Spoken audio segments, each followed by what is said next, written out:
आएंगे कि आप क्वालिफाई कर सकते हैं या नहीं कर सकते हैं। क्योंकि परसेंटाइल सिस्टम जब फॉलो होता है तो सिर्फ आपका अकेले मार्क्स ही रिस्पॉन्सिबल नहीं होता है, ये भी चीज रिस्पॉन्सिबल होती है कि आपसे कम नंबर लाने वाले कितने बच्चे हैं, वो भी डिसाइड करते हैं कि आपका परसेंटाइल कितना है। ये सब चीजें कैसे रेगुलेट होती हैं इसी को हम इस वीडियो में समझने वाले हैं। तो अगर आपको डिटेल में सब कुछ समझना है आपको ये पूरा वीडियो देखना पड़ेगा, अदरवाइज कोई शॉर्टकट अवेलेबल यहाँ पे नहीं है। चलिए तो सबसे पहले बात करते हैं व्हाट इज नॉर्मलाइजेशन और इसे क्यों किया जाता है।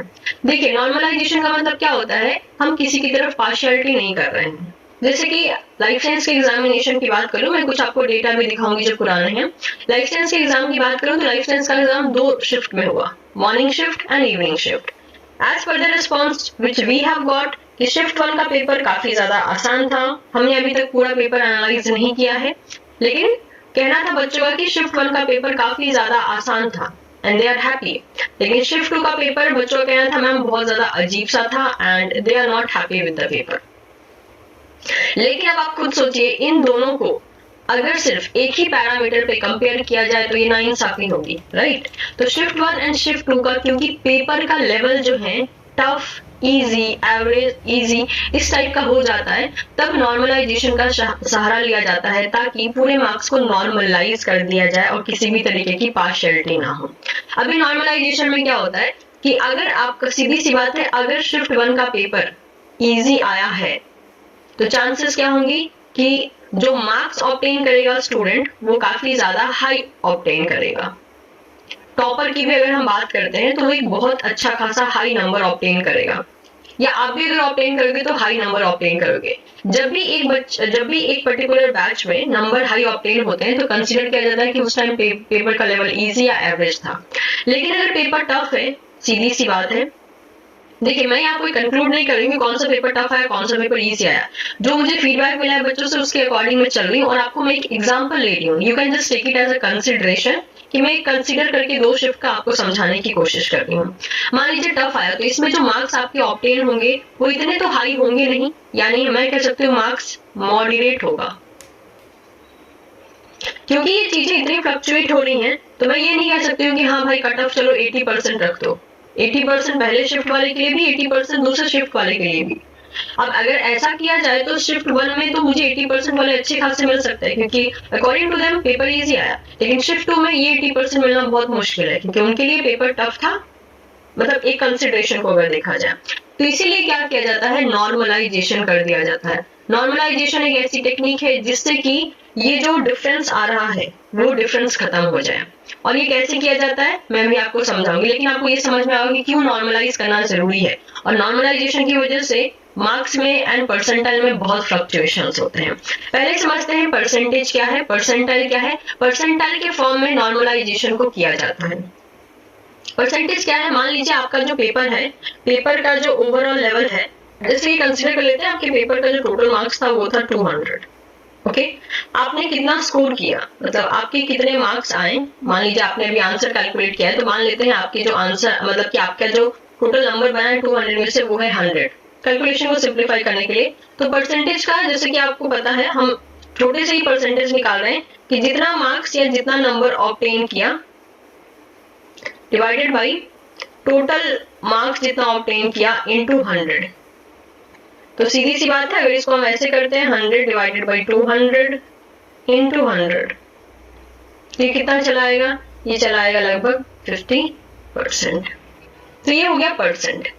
लेकिन ध्यान रखिएगा परसेंट तभी निकाला जाता है जब एग्जाम सिर्फ एक शिफ्ट में आता है, क्योंकि उस पर क्या होता है, फेयर चीजें चलती हैं।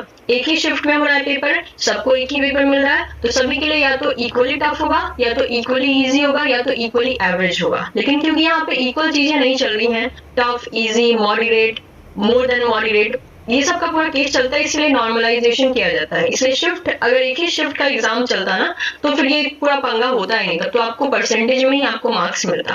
तो जो आप मुझसे पूछ रहे हैं ना कि मैम 110 मार्क्स आए हैं तो क्या मैं खुद को पास समझूं या नहीं समझूं, अभी इसका जवाब देना मुश्किल है, क्योंकि अभी मैं आपको समझाऊंगी कि परसेंटाइल कैसे निकलता है। आपके जो मार्क्स निकले हैं वो एक्चुअली आपको कुछ बता ही नहीं रहे हैं, बस आपको ये बता रहे हैं कि आपने क्या परफॉर्मेंस दिया है। अब जरा समझते हैं कि ये परसेंटाइल क्या होता है। परसेंटाइल को समझने से पहले, मेन परसेंटाइल को समझने से पहले मैं आपके सामने एक डेटा रखती हूँ जो कि लास्ट ईयर का है। ये डेटा आपको बहुत कुछ दिखाएगा। जैसे कि आप देख सकते हैं ये है लास्ट ईयर का 2020 का कट ऑफ लिस्ट और यू कैन सी हियर कि लाइफ साइंस का जो कट ऑफ गया था अनरिजर्व कैटेगरी का फॉर जेआरएफ वो था लगभग 98.942778 परसेंटाइल था ये, इट वाज नॉट परसेंटेज। जबकि दूसरी तरफ देखिए केमिकल साइंस का 50% गया था, अर्थ साइंस का 59% गया था, क्योंकि इन सभी का एक ही शिफ्ट में आंसर मतलब एक ही शिफ्ट में एग्जाम हुआ था, इसलिए किसी का भी परसेंटाइल नहीं निकला है, सभी का परसेंटेज में यहाँ पे कट ऑफ दिया गया है। लेकिन सिर्फ लाइफ साइंस का 2 शिफ्ट में एग्जाम हुआ था, जिसकी वजह से हर एक कैटेगरी के लिए इन्होंने परसेंटाइल निकाला है। अब आप इस परसेंटाइल को कंपेयर कर सकते हैं, लेकिन प्रॉब्लम ये है कि आप परसेंटाइल कैसे निकालेंगे, आपके पास तो आपका रॉ स्कोर है। तो मैं इसी में आपको बताने वाली हूँ कि परसेंटाइल कैसे निकाला जाता है। तो मेक श्योर आपको जो कट ऑफ मिलेगा एनटीए का इस बार वो अगेन परसेंटाइल में मिलेगा। And percentile as well as percentage they are not at all same, दोनों बहुत अलग अलग चीज है। समझते हैं अब ये परसेंटाइल क्या है। ऑल्दो ये मैंने यूजीसी का ले रखा है, लेकिन ऑब्वियसली ये सीएसआईआर एनटीए सभी के लिए अप्लाई होता है। तो देखिए नेट जो है नॉर्मलाइज करने के लिए यहाँ पे एक फॉर्मूला दिया है उन्होंने, ये है परसेंटाइल स्कोर निकालने का तरीका। पर यहाँ पे फॉर्मूला क्या देख रखा है, 100 into number of candidate appear in the session with raw score equal to और लेस देन द कैंडिडेट।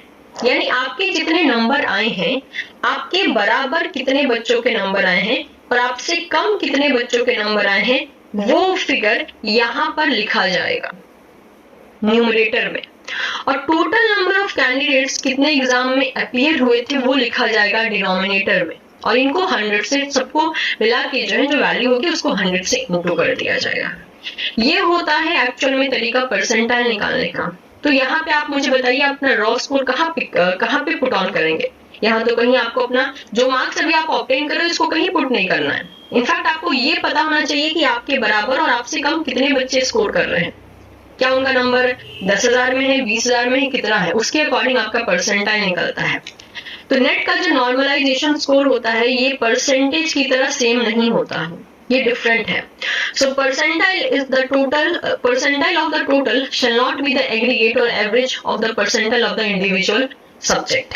तो इस बात का याद रखना है कि आप परसेंटाइल को परसेंटेज समझने की गलती ना करें। चलिए इसको हम समझते हैं एग्जाम्पल लेकर। फॉर्मूला यहाँ लिख दिया है मैंने कि कैसे परसेंटाइल निकलेगा। सपोज कर लेते हैं सीएसआईआर लाइफ साइंस का पेपर 200 का होता है, जिसमें से आप टोटल अटेम्प्ट देते हो। आपका जो स्कोर आया, अभी जो आप आंसर की में काउंट कर रहे हो ना, तो आपका जो स्कोर आया है वो आया है 110, और पेपर 2 शिफ्ट में हुआ है, आपको पता है, morning shift and evening shift. उसके बाद मैंने आपको एक लिस्ट दे दिया जिसमें ये मेंशन था कि टोटल कितने बच्चे उस एग्जाम में अपीयर हुए हैं, कितने बच्चों के नंबर आपके बराबर या आपसे कम है। ठीक है, अब आप बोलोगे मैम ये लिस्ट हमको कहाँ मिलेगी। ये लिस्ट जो है एनटीए प्रोवाइड करता है, कुछ टाइम में आई थिंक वो अपनी वेबसाइट पे डाल भी देंगे, तो उसमें आप चेक कर सकते हो। ये लिस्ट वो देते हैं कि कितना फॉर्म भरा गया, कितने बच्चे एग्जाम देने के लिए आए और कितने बच्चे एग्जाम देने के लिए नहीं आए। ये सारी बातें वो लोग एक लिस्ट में प्रोवाइड करके मेंशन करते हैं, तो ये डेटा आपको वहां से मिलता है। यहाँ पे मैंने एक रफ वैल्यू लिए ताकि आपको समझ में आ सके परसेंटाइल का सिस्टम। तो देखिए यहाँ पे क्या बोला गया, टोटल फॉर्म फिल्ड, ये सब वैल्यू जो है एक इमेजिनरी वैल्यू है, मैंने कंसीडर करने के लिए सिर्फ यहाँ पे लिखा है। सपोज कर लेते हैं टोटल फॉर्म भरा गया 2000 बच्चों ने फॉर्म भरा सीएसआईआर का, क्योंकि हमें एक वैल्यू लेनी है, और जितने बच्चे उस दिन एग्जाम देने गए वो थे सिर्फ 1800।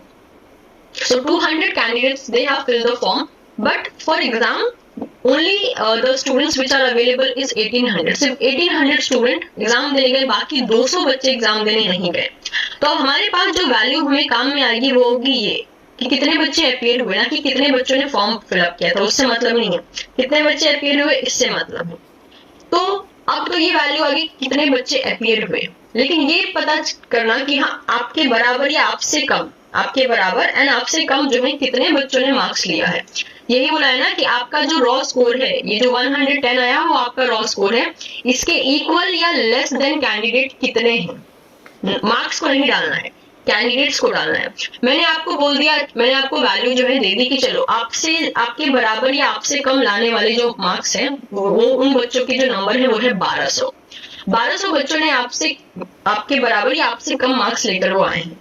तो आप क्या करोगे, अभी आपके पास सारा वैल्यू आ गया, तो आपने 100, ये वाला 100 यहाँ पे 100 कर दिया।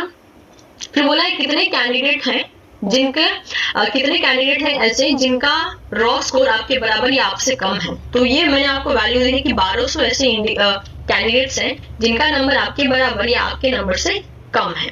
तो वो मैंने यहाँ पे डाल दिया और डिनोमिनेटर में वैल्यू कौन सी डाली, जितने बच्चे अपीयर हुए हैं।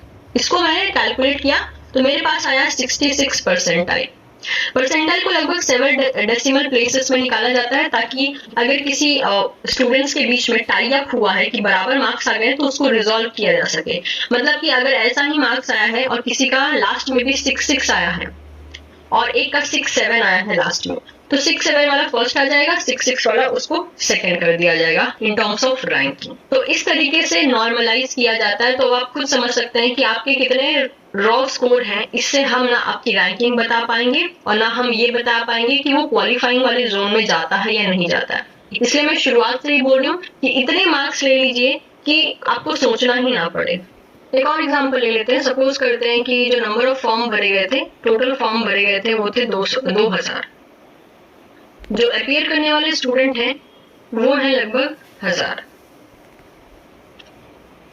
टोटल पेपर जो है, मतलब टोटल मार्क्स की बात करें तो टोटल पेपर का जो मार्क्स है वो आया है 100 मार्क्स का। आपका जो रॉ स्कोर है वो है 50। मान लीजिए for example 50 is the highest score, सबसे हाईएस्ट स्कोरिंग करने वाला जो नंबर है वो है 50। अब इससे कैसे पता चलेगा? अब क्योंकि हाईएस्ट नंबर ही 50 गया है, तो यानी अगर मान लीजिए आप ही हो जिन्होंने 50 स्कोर किया है और आपको ये भी पता है कि अपीयर होने वाले टोटल 1000 स्टूडेंट थे, ये 1000 स्टूडेंट थे इंक्लूडिंग यू, राइट? आपको इंक्लूड करने के बाद ये 1000 स्टूडेंट की लिस्ट आई है। यानी मैं आपको अगर एक्सक्लूड कर दूं तो ये नंबर कितना आ जाएगा? ये नंबर आ जाएगा 999 एंड 999 प्लस यू, ये मिलाकर हो रहा था 1000। तो एनटीए का स्कोर कैसे, एनटीए का जो परसेंटाइल होता है वो कैसे निकलता है? 100 इनटू आपसे कम या आपके बराबर कितने बच्चे नंबर लेकर आए। तो क्योंकि आप अकेले, आप ऐसे हो जिसके 50 मार्क्स आए हैं, यानी आपसे जो स्टूडेंट पीछे हैं, यानी बाकी 999 स्टूडेंट जो है उनके नंबर आपके बराबर नहीं आए हैं। क्योंकि मैं कह रही हूँ 50 इज द हाईएस्ट मार्क्स, ये मैं सिर्फ कोशिश कर रही हूँ आपको समझाने की। तो 50 इज द हाईएस्ट मार्क्स, तो आपके पीछे जो स्टूडेंट रह चुके हैं वो है 999 एंड आपको इंक्लूड करके ये 1000 हो रहे थे। तो उतने स्टूडेंट यहाँ पे मतलब कितने देखने को मिल रहे हैं? That is 999। यानी इतने बच्चों के नंबर आपसे कम है या आपके बराबर है, मतलब equal as well as less than, दोनों को इंक्लूड करके बोला गया है। ओके, अब इसको क्या करोगे? डिवाइडेड बाई कितने स्टूडेंट अपीयर हुए थे एग्जाम में, कितने हुए थे? 1000 हुए थे। तो बस ये यहाँ से कट कर लीजिए और यहाँ पे वैल्यू कितनी आ गई? 99.9।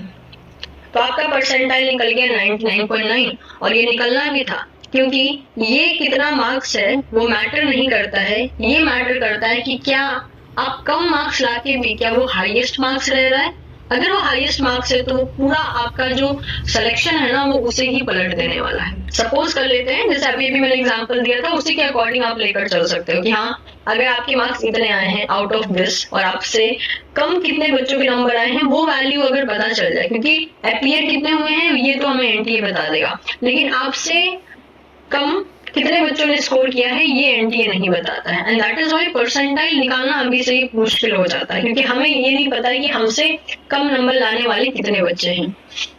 तो होप ये जो वैल्यू मैंने रखी है ये आपको समझ में आ गई होगी कि ये परसेंटाइल कैसे निकाला जाता है। इसमें दो वैल्यू बहुत इंपॉर्टेंट रोल प्ले करती हैं, एक कि कितने बच्चों के नंबर आपसे कम आए हैं और दूसरा टोटल कितने बच्चे अपीयर हुए थे। अगर ये दो वैल्यू आपके पास चली आए तो आप आराम से जो है, so I hope you got the concept. आपको ये चीज समझ में आ गया होगा कि परसेंटाइल कैसे निकाला जाता है। It is not equal to the percentage, इसलिए इसमें फ्लक्चुएशन होना बहुत ज्यादा नॉर्मल चीज है।